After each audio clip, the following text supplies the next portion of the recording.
imagine you have just severe crippling asthma, like you're enrolled in a clinical trial for a revolutionary new drug, and a few weeks go by, and suddenly you can breathe perfectly. The wheezing is gone, your lung function is back to normal, and the blood tests show your inflammation levels have just plummeted. You are, for all intents and purposes, fundamentally cured of your symptoms. Yeah, the dream scenario. Exactly. But then the doctors run a tiny camera down your airway, they take a microscopic sample of your lung tissue, and they make a completely baffling discovery. Every single one of the inflammatory cells that were causing your asthma is still sitting right there in your lungs. Wow. The exact same number of them. The bad guys haven't left, they haven't been destroyed, yet your disease has essentially vanished. It is a scenario that breaks almost every traditional rule we have about how medicine is supposed to work. Yeah. For decades, the assumption was always that, treating a disease meant eradicating the source. Right, like wiping it out. Exactly. You have a bacterial infection, you send in an antibiotic to kill the bacteria. You have a tumor, you excise it or you radiate it. It has always been a game of seek and destroy. It's a very comforting, kind of mechanical way to look at the body. Cause and effect. You remove the bad thing, you get the good result. Right. But as we're going to see today, the deeper we go into advanced immunology, the more that neat little cause and effect machine just shatters. Welcome to the Deep Dive. It is Wednesday, August 19th, 2026, and today our mission is to explore the incredibly complex, completely counterintuitive, and sometimes deeply paradoxical world of the human immune system. It really is a wild world. It is. We are focusing on a blockbuster biologic drug that is currently rewriting the textbooks on how we treat inflammatory diseases. And to do that, we are looking at 3 brand new medical publications from this year, 2026. Yeah. And while they span very different medical disciplines, they all orbit around a single molecule, Dupilumab. We're looking at a Phase 2A clinical study on asthma, a comprehensive review of pediatric off-label uses, specifically looking at severe hair loss, and a Phase 2 study focused on a rare, deeply agonizing condition called cholinergic urticaria, which is it's essentially an allergy to your own sweat. An allergy to your own sweat. I mean, just imagining that is rough.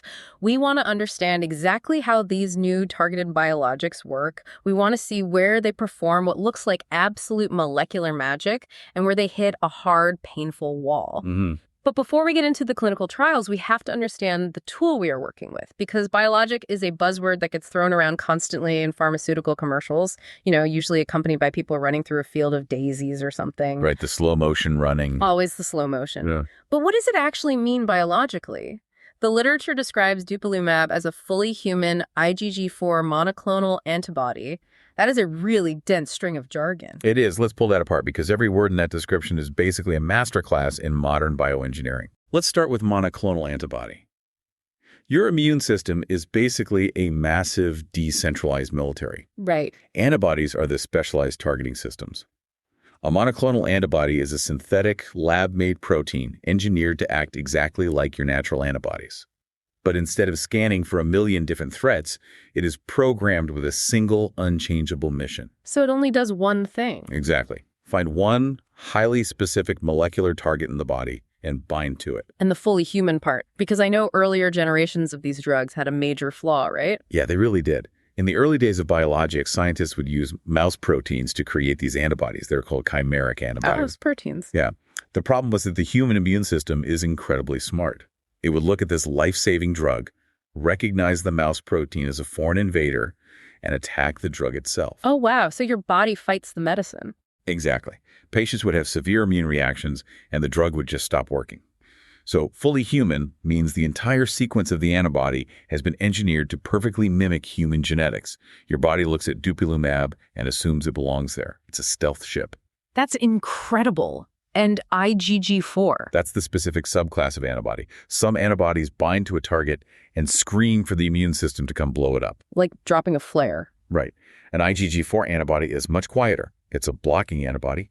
It finds its target, binds to it, and just sits there. It blocks the receptor without triggering a massive inflammatory explosion. Okay, so we have a fully human, stealthy, highly specific microscopic blocker.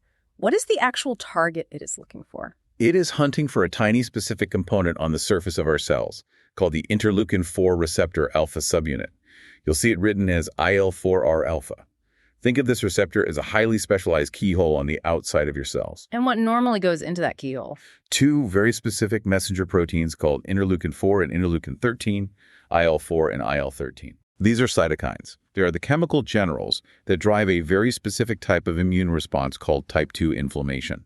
Let me stop you there, because type 2 inflammation is basically the villain in all of our sources today. It is. From what I understand, this pathway evolved millions of years ago to protect us from parasites. Like, if you get a parasitic worm, type 2 inflammation kicks in, produces tons of mucus to flush it out, and makes your tissues swell, and sends in specialized white blood cells to attack the invader. That is the evolutionary intent, yes.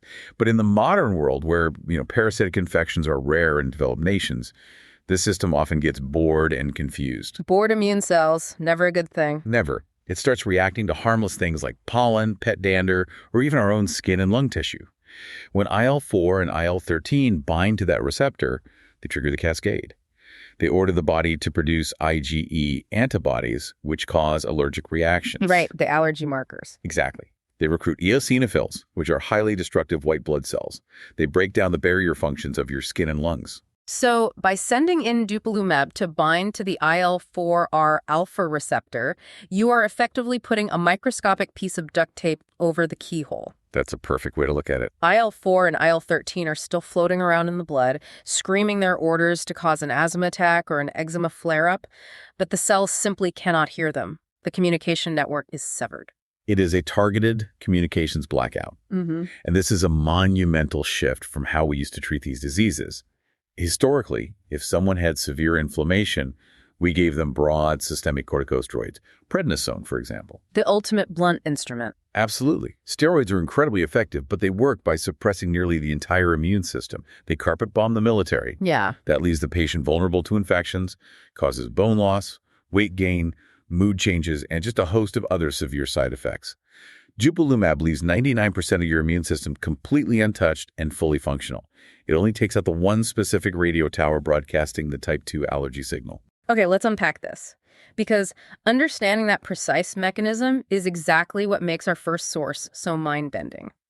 To see how researchers are pushing this drug into experimental territory, we first have to look at how it behaves in its home turf. Right. And that brings us back to the scenario I mentioned at the very beginning of the deep dive. The Expedition study on moderate to severe asthma. Asthma is the quintessential type 2 inflammatory disease. Mm-hmm. When those IL-4 and IL-13 signals hit the lungs, the airways become chronically inflamed, highly sensitive, and packed with thick, suffocating mucus. It's awful. It is. The Expedition study was a phase 2A trial built to answer a very specific, deeply biological question. They didn't just want to know if the drug made patients feel better. They wanted to know what it was physically doing to the lung architecture. I was reading through the trial design, and it's robust. They took adult patients aged 18 to 65, all of whom had persistent, uncontrolled asthma. These were patients who were already using standard of care inhaled steroids, but they were still struggling to breathe. The researchers split them up, gave half of them a Dupilumab injection every 2 weeks, and gave the other half a placebo, running this for 12 weeks. And the top-line clinical results were fantastic. A resounding success by all standard metrics. The patients on Dupilumab saw their FEV1 scores, which is the forced expiratory volume, measuring how much air you can push out of your lungs in 1 second, improve dramatically. Yeah, that's a huge deal for asthmatics. Right. They reported fewer symptoms, fewer asthma attacks, better overall quality of life. And their blood work confirmed it, too. The circulating biomarkers of type 2 inflammation just plummeted. The fractional exhaled nitric oxide dropped, total IgE dropped, periostin in the blood dropped. Systemic chemical alarms turned off. Right. If the trial had stopped right there, it would have been a great, if somewhat predictable, success story. But they didn't stop there. No, they didn't. They performed bronchoscopies. They inserted a tube down into the lungs of these patients, both before the 12-week trial began and after it ended, and they took physical tissue samples, bronchial biopsies. That sounds intense. It's an invasive procedure, yeah. But they wanted to count the actual inflammatory cells embedded in the walls of the airways. And this is where my brain stalled out while reading the source. Because the absolute rock-solid logical assumption is that if the patient is breathing freely and the blood markers of inflammation are gone, then the physical cause of the disease, like the inflammatory cells in the lung tissue, must have been cleared out by the drug. But they weren't. The physical manifestation of the cellular infiltrate was entirely unchanged. The data explicitly states there was no measurable impact on the numbers of eosinophils, mast cells, or T helper cells in the bronchial tissue compared with the placebo group. Right. I kept rereading that paragraph. It's like sending a highly trained hostage negotiator into a violent factory riot. The negotiator goes in, does their thing, and an hour later, the factory's running perfectly. But when we look through the windows, every single rioter is still standing on the factory floor. Yeah. They haven't been arrested. They haven't left the building. But nobody is throwing rocks anymore. How is that biologically possible? How can the exact same number of destructive cells be sitting in the lung, but the disease is just gone? What's fascinating here is that it forces us to rethink what a cell actually is. Okay, what do you mean? Well, we tend to view an inflammatory cell, like an eosinophil, as a tiny single-minded machine that only does one thing, which is cause damage. But that's not true. A cell is essentially a biological computer, and its behavior is dictated entirely by the software it is currently running. Oh, I see. And to read that software, the researchers had to move past simply counting cells under a microscope. They had to look at the transcriptome. The gene expression of the tissue. Exactly. They employed gene set enrichment analysis, or GSEA. They extracted the RNA from those lung biopsies to see which specific genes were actively being read and translated into proteins and which genes were turned off. Yeah. They looked at the instructions the cells were receiving. And what did the data show? Like, what exactly did the negotiators say to the rioters? The transcriptomic data revealed that Dupilumab profoundly and fundamentally reprogrammed the local genetic environment of the lung. In a severe asthmatic lung, certain destructive genes are chronically hyperactive.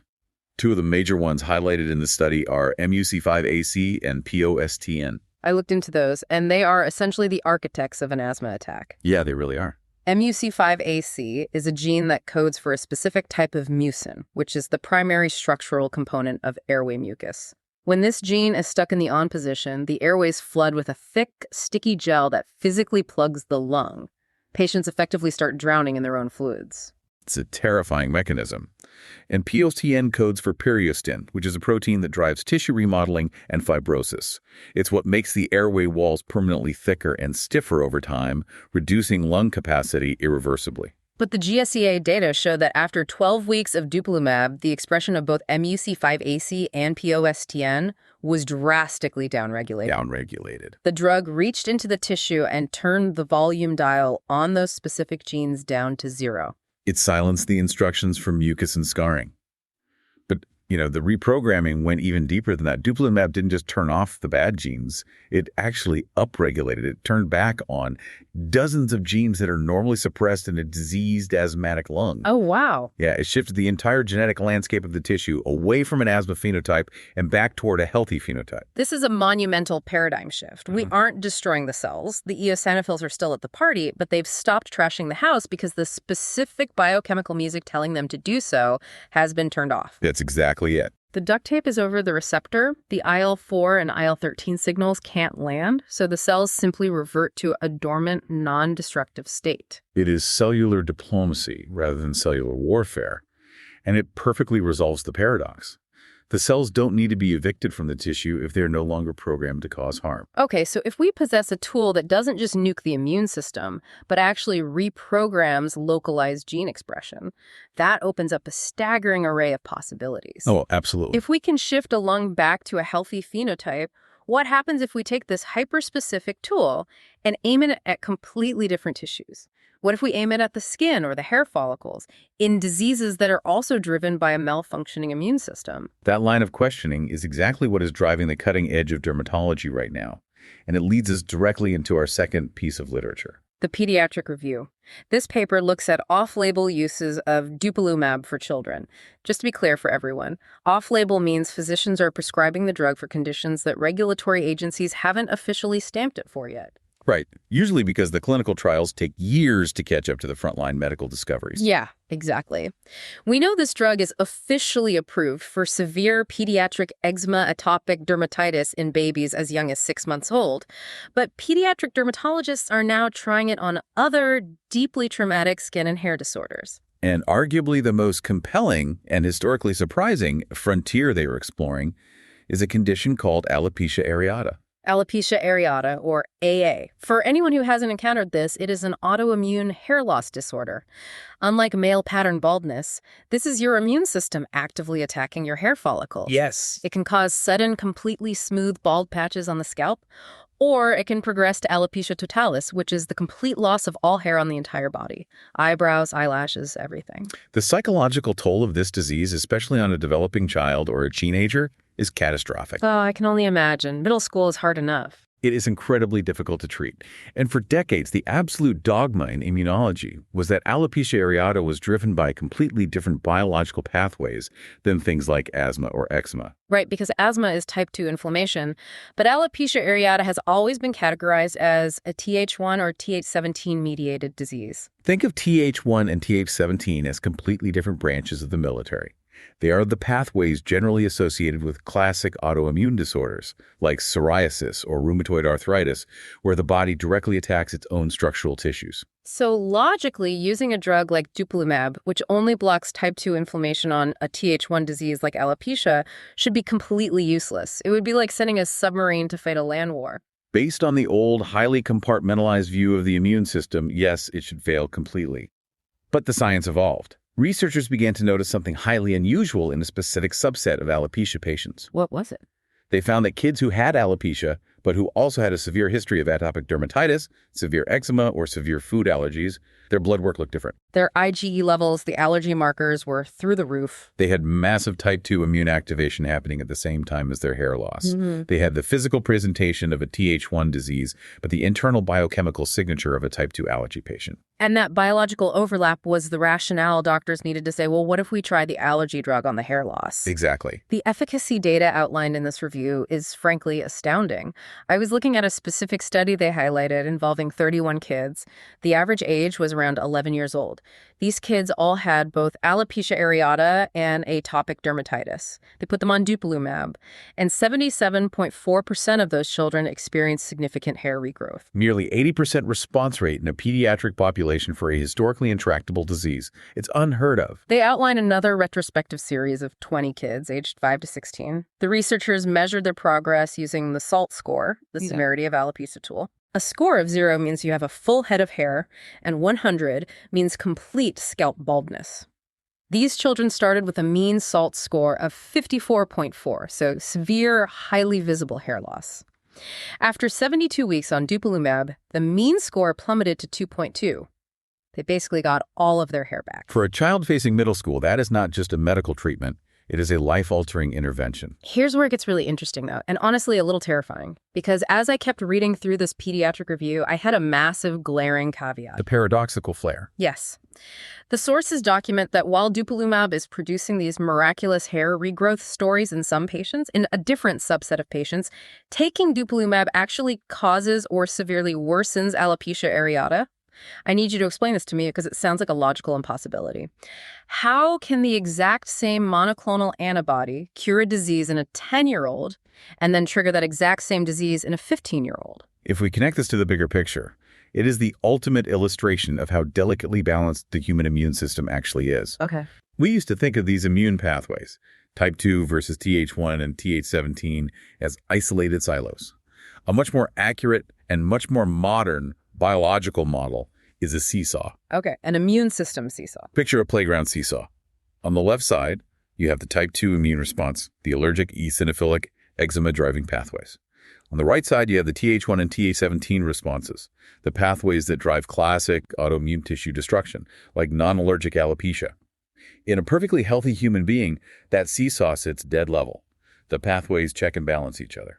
But in a patient with severe full-body eczema, that seesaw is broken. The type 2 side is slammed down into the dirt. It's massively overloaded. Exactly. So you give them a Dupilumab injection, and Dupilumab acts as a heavy counterweight. You drop it onto the Th1 side of the seesaw to push the type 2 side back up into the air, suppressing the allergic cascade. And the subset of kids whose alopecia was secretly being driven by that overloaded type 2 allergy pathway, lifting that side of the seesaw cures the hair loss. But what about the patients who take the drug for their asthma or eczema and suddenly all their hair falls out? What's happening to their seesaw? In those patients, Dupilumab works a little too well. The drug acts as such a massive counterweight that you don't just level the seesaw, you slam the Th1 side down into the dirt. Oh, no. Yeah. You suppress the type 2 allergic pathway so aggressively that the body loses its natural counterbalance. The Th1 pathway effectively goes rogue, artificially inducing a Th1 dominant state.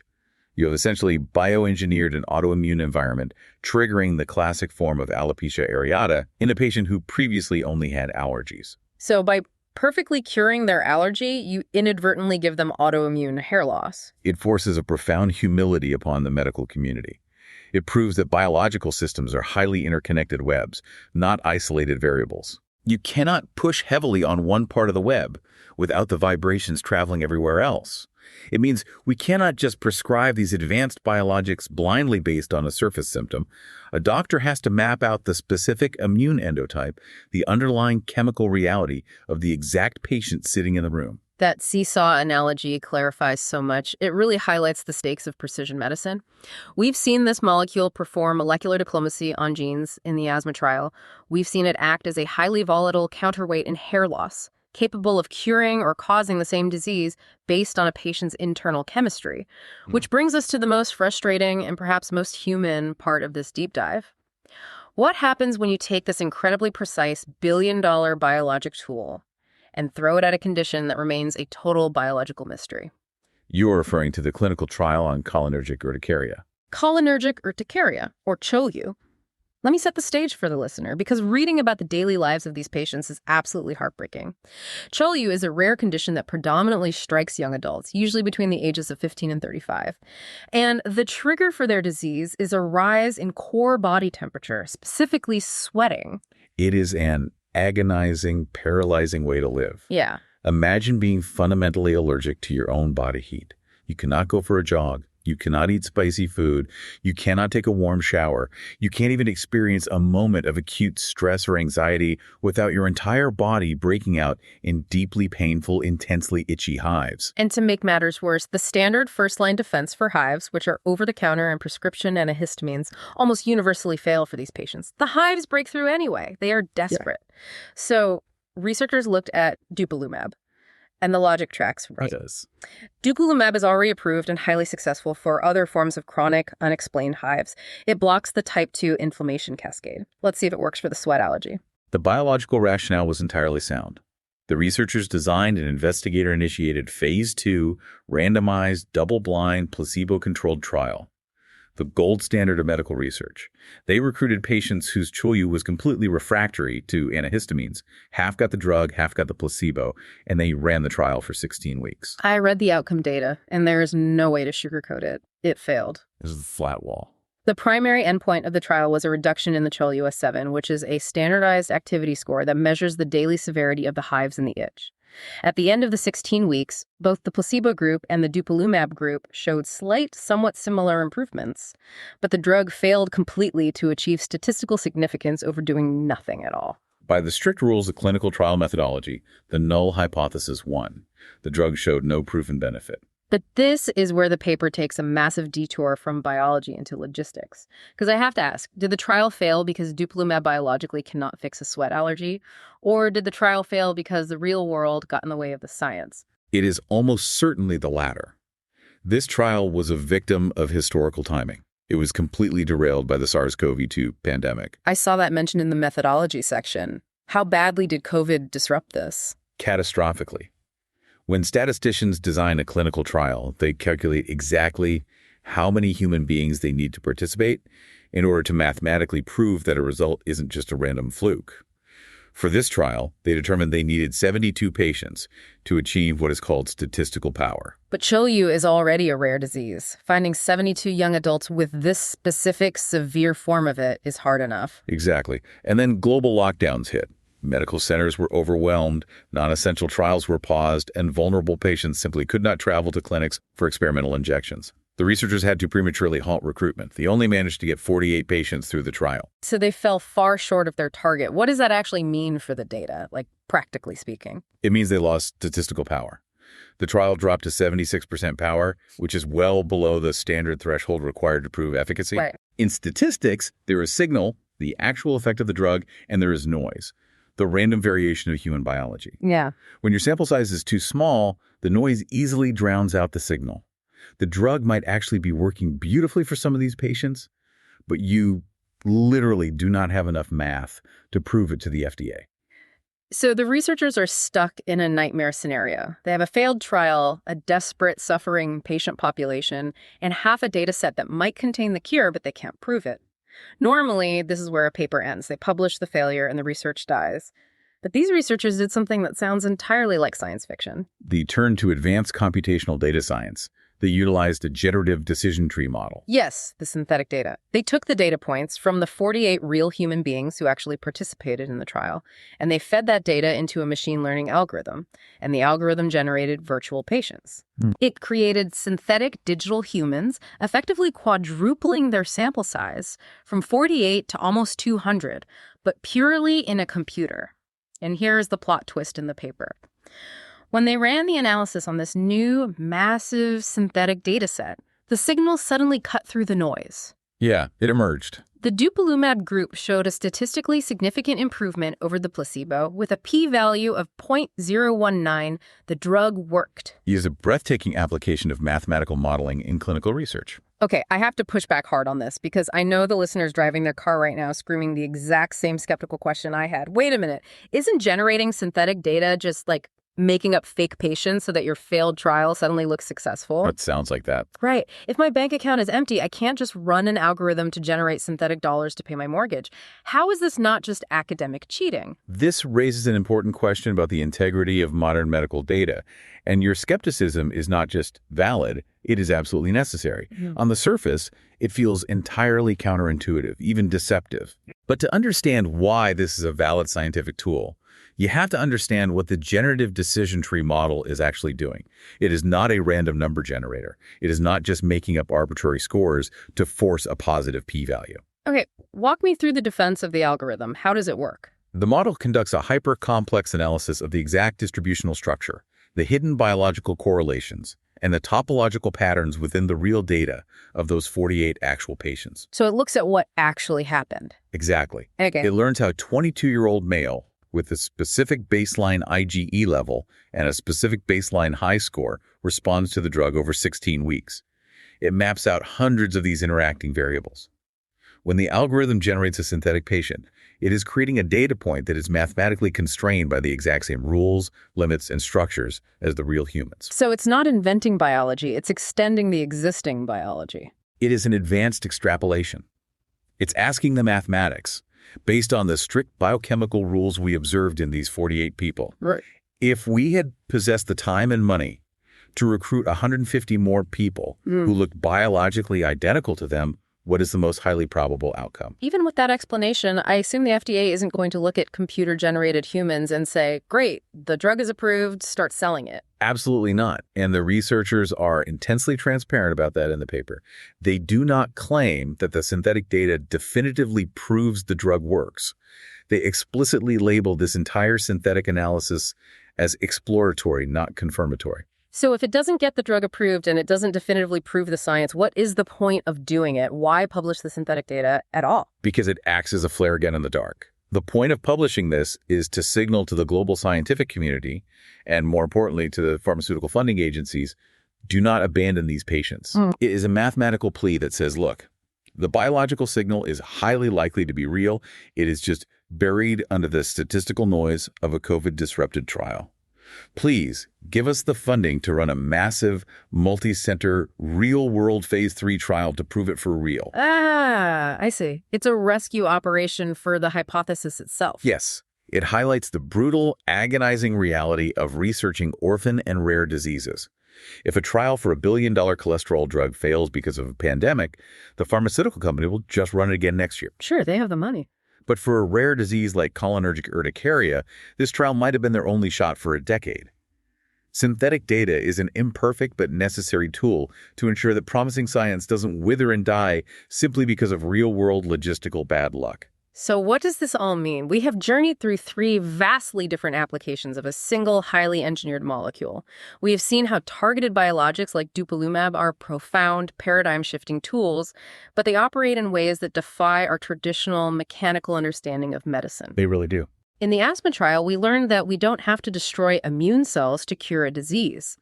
We can perform molecular diplomacy, reprogramming the local genetic environment to turn off the instructions for mucus and scarring. We shift the phenotype rather than changing the cellular head count. Right.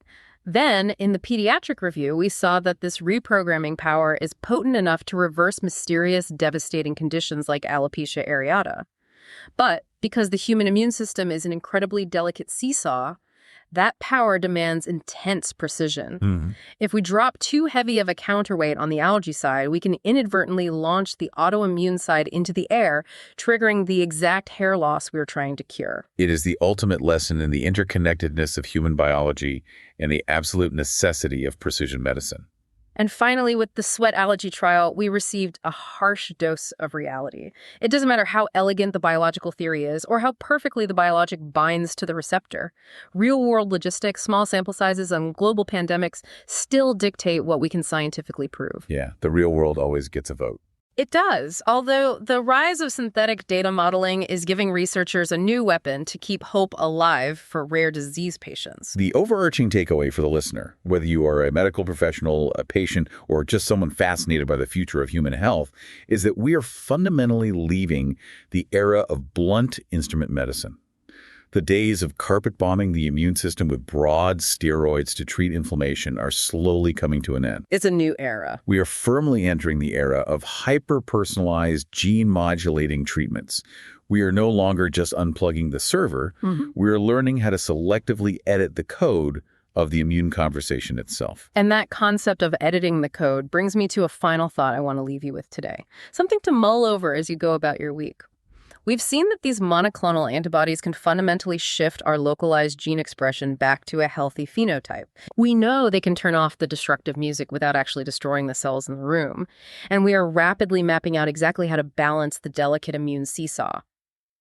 If all of that is true, could we one day use these targeted biologics not just to treat severe established diseases, but to proactively tune our immune systems? It is the next great frontier. If we can sequence a toddler's genome and map their immune endotype, and we see that they have a genetic predisposition to an overactive type 2 allergic response, could we give them a specific biologic early in life to optimize their barrier functions? Wow. Could we perfectly balance their seesaw before it ever has a chance to break, theoretically preventing asthma, eczema, or autoimmune diseases before the very first symptom ever appears?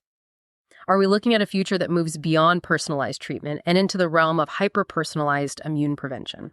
The science we unpacked today strongly suggests that such a future is no longer entirely science fiction.